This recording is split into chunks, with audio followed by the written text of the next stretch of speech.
الحمد لله نحمده ونستعينه ونستغفره ونعوذ بالله من شرور أنفسنا ومن سيئات أعمالنا من يهد الله فلا مضل له ومن يضلل فلا هادي له وأشهد أن لا إله إلا الله وحده لا شريك له وأشهد أن محمدا عبده ورسوله أرسله بالحق بشيرا ونذيرا أما بعد فأعوذ بالله من الشيطان الرجيم بسم الله الرحمن الرحيم يوم نقول لجهنم هل امتلأت وتقول هل من مزيد وأزلفت الجنة للمتقين غير بعيد هذا ما توعدون لكل أواب حفيظ من خشي الرحمن بالغيب وجاء بقلب منيب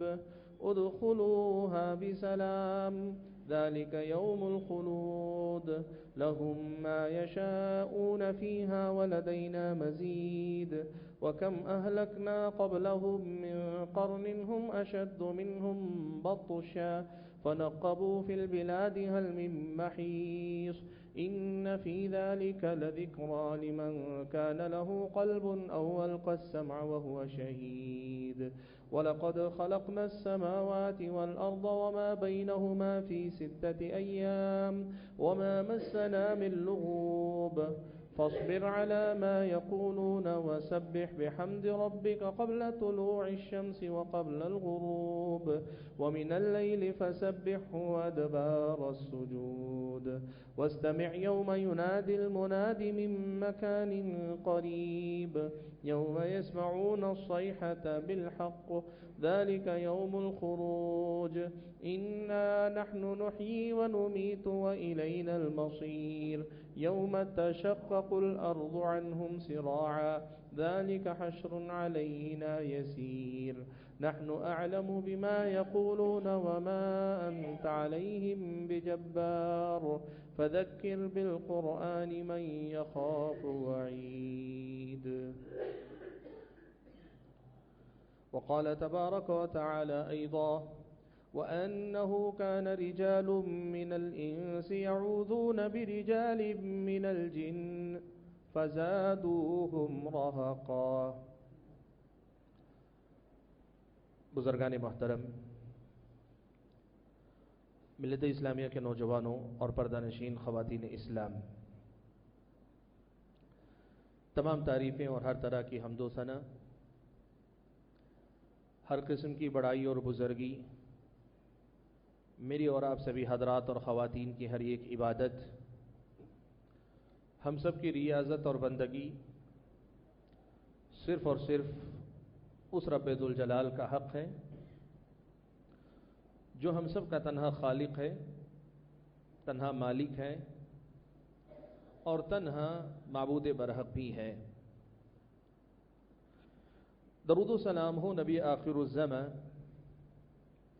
پیارے نبی محمد صلی اللہ علیہ وسلم کے ذات گرامی پر، جنہیں اللہ تبارک و تعالی نے سارے انسانوں کے رہنمائی اور رہبری کے لیے، خیر کی بات سکھانے کے لیے اور شر کی بات سے آگاہ کر کے اس سے روکنے کے لیے دنیا میں بھیجا، جنہوں نے ہم اور آپ کو ہمارے اور آپ کے دین کی ہر ضروری بات سکھلائی اور ہماری اور آپ کی دنیا کی ہر وہ بات جو ہماری اور آپ کی آخرت کا نقصان کر سکتی ہے اس سے آگاہ فرمایا، اس پر متنبہ فرمایا، جنہوں نے اللہ تبارک و تعالیٰ کی امانت کو پہنچا دیا، جنہوں نے اللہ تبارک و تعالیٰ کی عائد کردہ ذمہ داری کو بھرپور طریقے سے ادا کیا اور انسانوں پر حجت قائم کر دی کہ انسان اللہ تعالیٰ کی کتاب اور سنت کے بعد پھر کبھی بھٹکنے کے لیے کوئی عذر، کوئی بہانہ اپنے پاس نہ رکھے۔ حاضرین جمعہ، خطبات جمعہ میں مسلسل آپ کے سامنے 2 خطبے میں نے رقیہ سے متعلق جو باتیں ہمارے سماج میں رواج پائی ہوئی ہیں، اس حوالے سے میں نے آپ کے سامنے 2 خطبات میں کئی باتیں رکھی۔ آج کے خطبے میں میں چاہتا ہوں کہ اسی عنوان سے جڑا ہوا ایک بڑا ہی اہم مسئلہ، جس میں کم علمی کی وجہ سے یا پھر مسئلے کو صحیح انداز سے نہ سمجھنے کی وجہ سے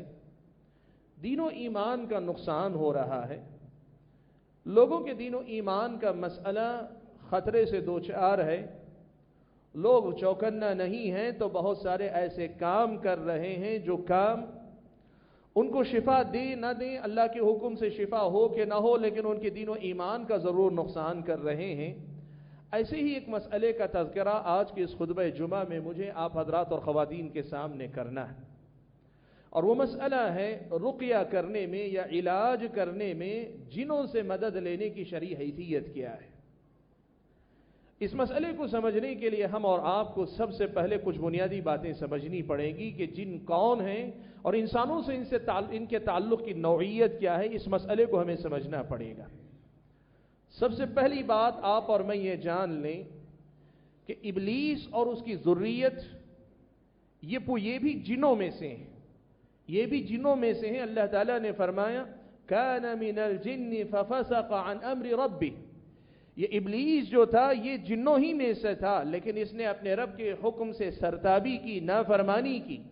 اور اس کے نتیجے میں ابلیس اور اس کی ذریت قیامت تک کے لیے گمراہ قرار پائی، وہ گمراہوں ہی میں رہیں گے، ان میں سے کوئی ہدایت پر نہیں آئے گا۔ یہ گمراہ ہیں ابلیس اور اس کی ذریت، یہ تو مسلمانوں کے ایمان والوں کے دشمن ہیں۔ اللہ تبارک و تعالیٰ نے قرآن مجید میں ہی فرمایا افتتخذونہ وذریتہ اولیاء من دونی وہم لکم عدو، کیا تم مجھے چھوڑ کر ابلیس اور اس کی ذریت کو اپنا دوست بنا رہے ہو، حالانکہ وہ تمہارے کھلے دشمن ہیں۔ تو ابلیس اور اس کی جو ذریت ہے وہ جنوں میں سے ہیں، وہ تو مسلمانوں کے ایمان والوں کے بنی آدم کے دشمن ہیں، وہ آدم کی اولاد سے انتقام لیتے ہیں اپنی بربادی کا۔ اللہ کی نافرمانی کر کے وہ برباد ہوئے، لیکن حضرت آدم کو اپنی بربادی کا ذمہ دار سمجھ کر وہ بنی آدم کو تکلیف دینے، انہیں گمراہ کرنے پر لگے ہوئے۔ یہ ان کی زندگی کا مشن ہے۔ مسلمان تو مسلمان ہے، غیر مسلم کو بھی تکلیف دے کر وہ آرام پاتے ہیں، اس لیے کہ بنی آدم ہونے کے اعتبار سے وہ غیر مسلم کو بھی اپنا دشمن سمجھتے ہیں۔ یہ بات ابلیس اور اس کی ذریت کے سلسلے میں، لیکن ان سے ہٹ کر جو جن ہیں،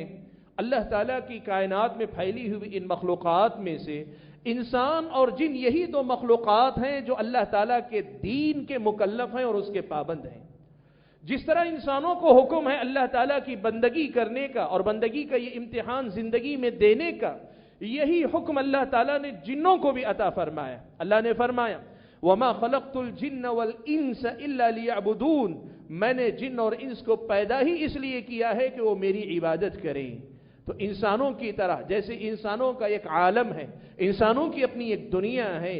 جنوں کی اپنی ایک دنیا ہے، جنوں کی بھی ان کا اپنا ایک عالم ہے۔ یہاں ہم اپنے عالم میں اللہ تعالیٰ کی بندگی کا امتحان دے رہے ہیں، جن اپنی زندگی میں اپنے عالم میں اللہ تعالیٰ کی بندگی کا امتحان دے رہے ہیں۔ اور جس طرح انسانوں کے اندر نیک بھی ہوتے ہیں، برے بھی ہوتے ہیں، کافر بھی ہوتے ہیں، مسلمان بھی ہوتے ہیں، فرما بردار بھی ہوتے ہیں، نافرمان بھی ہوتے ہیں، نیک بھی ہوتے ہیں، برے بھی ہوتے ہیں۔ جنوں کے اندر بھی اللہ تعالیٰ نے یہی بات رکھی ہے کہ ان میں سے بہت سارے نیک ہوتے ہیں، ان میں سے بہت سارے برے جن ہوا کرتے ہیں، نافرمان ہوتے ہیں، کافر ہوتے ہیں، منافق ہوتے ہیں، سرکش ہوتے ہیں،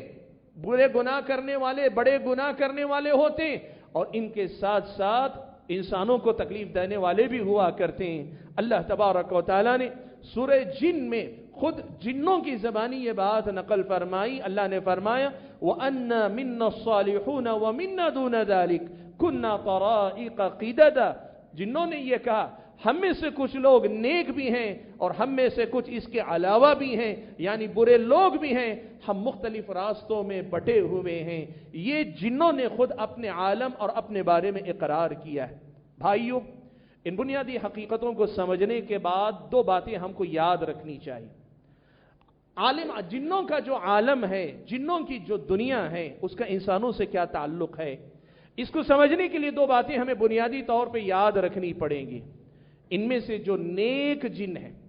ان میں سے جو اچھے لوگ ہیں، ایمان والے ہیں، وہ یہ بات جانتے ہیں کہ اللہ تعالیٰ نے ان کا عالم جدا رکھا ہے، ہمارا عالم جدا رکھا ہے۔ وہ انسانوں کے عالم میں، انسانوں کی دنیا میں دخل اندازی نہیں کرتے، وہ انسانوں کے ساتھ چھیڑ چھاڑ کا، تکلیف دینے کا، ستانے کا یا حتیٰ کہ مدد کرنے کا بھی کوئی معاملہ اپنے طور پہ نہیں رکھتے۔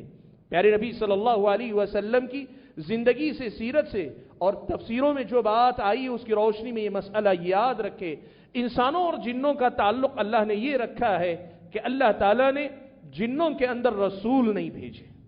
جنوں کے اندر اللہ تعالیٰ نے رسول اور انبیاء نہیں بھیجے، اللہ تبارک و تعالیٰ نے صرف انسانوں کے اندر انبیاء اور رسول بھیجے۔ جو انسانوں میں انبیاء اور رسول ہوا کرتے تھے وہی جنوں کے لیے بھی نبی اور رسول ہوا کرتے تھے، اور جنوں کا طریقہ یہ ہوتا تھا کہ وہ انبیاء سے آ کر علم حاصل کرتے، سیکھتے اور واپس لوٹ کر جا کر اپنی قوم میں نذر، اللہ تعالیٰ کی طرف سے ڈرانے والے بن کر، مبلغ بن کر، پیغام پہنچانے والے بن کر کام کیا کرتے تھے۔ یاد رکھیں، نبی علیہ السلام کی زندگی کے بعد بھی، نبی علیہ السلام کی زندگی کے بعد بھی یہ مسئلہ آپ کو یاد رکھنا چاہیے کہ اہل علم جو ایمان والے ہو، جو تقوی والے ہو، اور جن کے علم اور تقوی کے سلسلے میں اللہ تبارک و تعالیٰ نے لوگوں میں قبولیت عام رکھی ہو، یہ ممکن ہے کہ کوئی جن یا کچھ جن آ کر ان کی مجلسوں میں شریک ہو، ان سے علم سیکھیں۔ وہی مجلسیں جس میں وہ لوگوں کو پڑھاتے کرتے، جن بھی ان سے سیکھ کر جائیں اور اپنی اپنی قوم میں، اپنے اپنے عالم میں، اپنے اپنے خاندان قبیلے کے اندر تبلیغ کا کام کریں، یہ ممکن ہے۔ لیکن نبی علیہ السلام کی زندگی میں ایک بات آپ یاد رکھیں کہ اللہ کی نبی کی زندگی میں کبھی ایسا نہیں ہوا کہ نبی علیہ السلام نے اپنی امت کے ذاتی معاملات نہیں، نبی کی شخصی زندگی کے علاوہ امت کے جو بھی مسائل تھے، ان مسائل میں اللہ کے نبی صلی اللہ علیہ وسلم نے جنوں کو بلایا ہو۔ حالانکہ اللہ کے نبی کے پاس جن آتے تھے اور اللہ کے نبی نے ان سے کام لیا ہو، غیب کی خبریں پوچھی ہوں کہ ایک مرتبہ ایسا ہوتا تھا، آپ دشمنوں سے لڑنے کے لیے جا رہے ہیں۔ انسانوں کے بس کی بات نہیں تھی کہ دشمن کے بارے میں اتنی تیزی سے خبریں لا سکیں، لیکن اللہ کے نبی نے کبھی، صحابہ نے کبھی جنوں سے کسی قسم کی مدد لینے کا معاملہ نہیں کیا۔ وجہ اس کی کیا تھی؟ اس کی وجہ یہ تھی کہ یہ عالم جدا ہے، وہ عالم جدا ہے، اللہ تعالیٰ نے اس عالم کو جدا رکھا ہے، اس عالم کو جدا رکھا ہے۔ سبحان اللہ۔ شیخ البانی رحمت اللہ علیہ نے جنوں سے مدد کے معاملے پہ گفتگو کرتے ہوئے ایک بڑی اہم بات انہوں نے کہی ہے۔ یہ ممکن ہے کہ انسان کا جن سے سامنا ہو جائے، یعنی جن کبھی انسان سے بات کر لے یا انسان کبھی جن سے بات کر لے، یہ ممکن ہے، جیسے اللہ کے نبی کے زمانے میں ایک دوسرے سے کبھی رابطہ ہوا ہے، لیکن یہ جائز نہیں ہے، یہ جائز نہیں ہے۔ شیخ البانی نے لکھا کہ یہ جائز نہیں ہے کہ کوئی آدمی جنوں سے مدد لے، اس لیے کہ شریعت میں اس کی گنجائش نہیں نکلتی۔ اس کی مثال دیتے ہوئے کہتے ہیں کہ فرشتوں کا اپنا ایک عالم ہے، جنوں کا اپنا ایک عالم ہے، انسانوں کا اپنا ایک عالم ہے۔ اس مسئلے کو آپ سمجھتے ہیں کہ آپ اپنی مرضی سے کسی فرشتے کو بلا کر اپنے کام میں نہیں لا سکتے، آپ اپنی خوشی سے کسی فرشتے سے کوئی کام نہیں لے سکتے، گرچہ اللہ کے حکم سے فرشتہ انسان کی مدد کرے، انسان کے سامنے کبھی نظر آ جائے، جیسے بعض صحابہ کو دیکھا یا صحابہ نے دیکھا، یہ ممکن ہے کہ تعلق رہے، لیکن اس تعلق کا مطلب کہ ہم ان کو اپنے کام میں لائیں، ایسا نہیں ہوتا۔ اس بنیاد پہ سب سے پہلی بات یاد رکھیں کہ ہم اور آپ اچھی طرح سے یہ بات سمجھ لیں، جو نیک جن ہوتے ہیں وہ اپنے عالم میں اپنی بندگی کر رہے ہیں، ہمیں اپنے عالم میں اپنی بندگی کرنے کا حکم ہے۔ تعلق اگر کوئی ہو سکتا ہے، آمنا سامنا ہو جائے، ایک دو جملے بول دیں، وہ آپ سن لیں، آپ بولیں، وہ آپ کی بات سنیں، خاص طور پر اہل علم نبی کی مجلس میں جیسے جن شریک ہو کر کبھی آ کر آپ سے دین سیکھ کر جاتے، اہل علم کے پاس بیٹھ کر وہ دین سیکھ کر جائیں، یہ ممکن ہے، لیکن اس طرف سے یہ معاملہ ہو کہ ہم جنوں سے کسی قسم کی مدد طلب کریں، اپنے معاملات میں ان کو دخیل مان لیں، یہ سلف صالحین کے زمانے میں آپ کو اس کا رواج نہیں ملے گا۔ نیک جنوں کے بارے میں یہ پہلی بات ہم اور آپ کو یاد رکھنا چاہیے۔ اور جہاں تک بات ہے برے جنوں کی،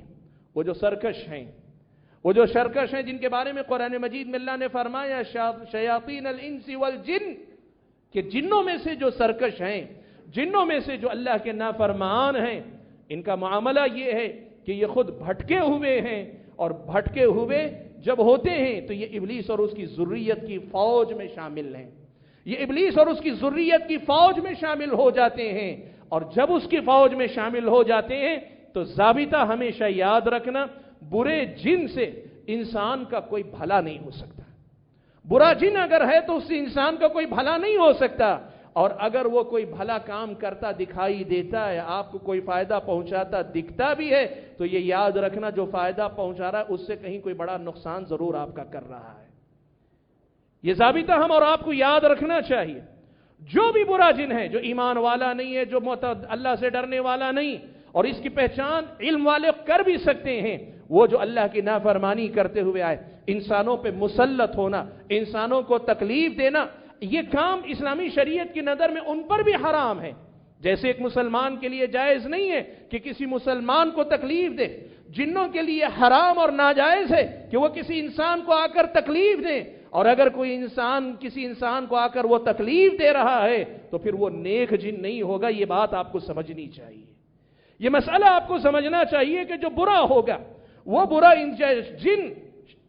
شیطان کی فوج کا حصہ، شیطان کی جماعت کا حصہ ہے، اور وہ اگر آئے گا برا ہوگا تو برا شیطان، برا جن انسان کا کبھی دوست نہیں ہو سکتا، انسان کا دشمن ہی ہوا کرتا ہے۔ یہ بنیادی مسئلہ ہم اور آپ کو یاد رکھنا چاہیے۔ اسی لیے بھائیو، ایک انسان کو اگر شیطان کی طرف سے، ابلیس کی طرف سے، اس کی ذریت کی طرف سے، یا جنوں میں سے کسی اور کی طرف سے تکلیف پہنچتی ہے تو اس کے دو ہی مقصد ہوتے ہیں، یا تو آدم اور بنی آدم سے انتقام لے کر وہ تسلی حاصل کرنا چاہتے ہیں، یا پھر وہ انسانوں کے پیچھے پڑ کر ان کے دین و ایمان کی دولت لوٹنا چاہتے ہیں۔ یہی دو مقصد ہیں جس کے لیے ابلیس اور اس کی ذریت کوشش کرتی ہے، اور یہی دو مقصد ہیں جس کے لیے جنوں میں سے جو نافرمان ہیں، سرکش ہیں، کافر ہیں، بدکار ہیں، گنہگار ہیں، وہ انسانوں کو بھی تکلیف اسی وجہ سے دیا کرتے ہیں۔ ایسی صورت میں میرے بھائیوں، ہم اور آپ کو یہ مسئلہ اچھی طرح سے سمجھنا چاہیے کہ ہم اور آپ شیطان کے شر سے پناہ مانگتے ہیں، شیطان سے کبھی ہم مدد طلب نہیں کرتے ہیں۔ ہم شیطان کے شر سے پناہ مانگتے ہیں، شیطان کے شر سے پناہ مانگتے ہیں، شیطان سے کسی قسم کی مدد